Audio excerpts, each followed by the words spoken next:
অনূর্ধ্ব-20 নারী সাফে জিতেই চলেছে বাংলাদেশ। তৃষ্ণা রানীর জোড়া গোলে ভুটানকে ৩-০ গোলে হারিয়ে শিরোপার পথে অনেকটাই এগিয়ে গেল বাংলাদেশ। টানা ৪ জয়ে পয়েন্ট টেবিলের শীর্ষস্থান আরও পোক্ত হল আফিদাদের।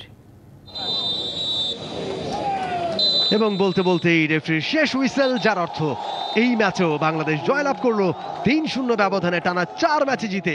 নারী ফুটবলে বাংলাদেশের অদম্য জয়যাত্রা চলছেই। অনূর্ধ্ব-20 নারী সাফ চ্যাম্পিয়নশিপে লাল সবুজের মেয়েরা খেলছে চ্যাম্পিয়নদের মতোই। নিজেদের চতুর্থ ম্যাচে ভুটানের বিপক্ষে ৩-০ গোলের জয় পিটার বাটলারের শিশুদের।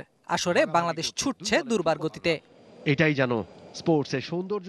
টানা ম্যাচের ধকল সামলাতে কোচ পিটার বাটলার বেঞ্চের শক্তি পরখ করছেন গেল 2 ম্যাচ ধরেই। ইনজুরি প্রবণতা কমাতে অধিনায়ক আফিদা খন্দকারের পাশাপাশি আরও কিছু নিয়মিত ফুটবলারকে বিশ্রাম দিয়েছে টিম ম্যানেজমেন্ট। তবে তাতে ম্যাচ জিততে সমস্যা হয়নি বাংলাদেশের।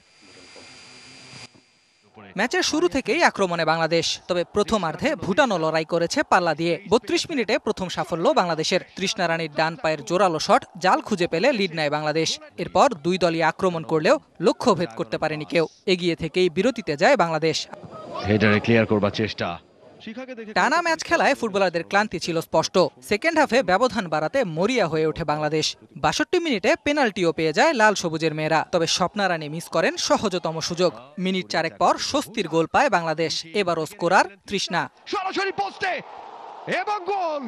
এরপর ভুটানকে আর ম্যাচে ফেরার কোনো সুযোগই দেয়নি পিটার বাটলারের শিষ্যরা। ম্যাচ শেষ হওয়ার ১৬ মিনিট আগে পেনাল্টি মিসের প্রায়শ্চিত্ত করেন স্বপ্না রানী। ভুটানের গোলকিপারকে বোকা বানিয়ে দূরপাল্লা শটে দৃষ্টিনন্দন এক গোল করেন এই ফুটবলার। স্বপ্না রানী ক্রসবারে লেগে সেটা গোল লাইনটা পেরিয়ে শেষ দিকে আরো আক্রমণ করলেও আর গোল পায়নি বাংলাদেশ। ৩-০ গোলের দারুণ জয় নিয়ে মাঠ ছাড়ে পিটার বাটলারের দল। এই জয়ে টানা দ্বিতীয় শিরোপার পথে অনেকটাই এগিয়ে গেল লাল সবুজের মেয়েরা। একবার Ahmed Nahid, DBC news desk.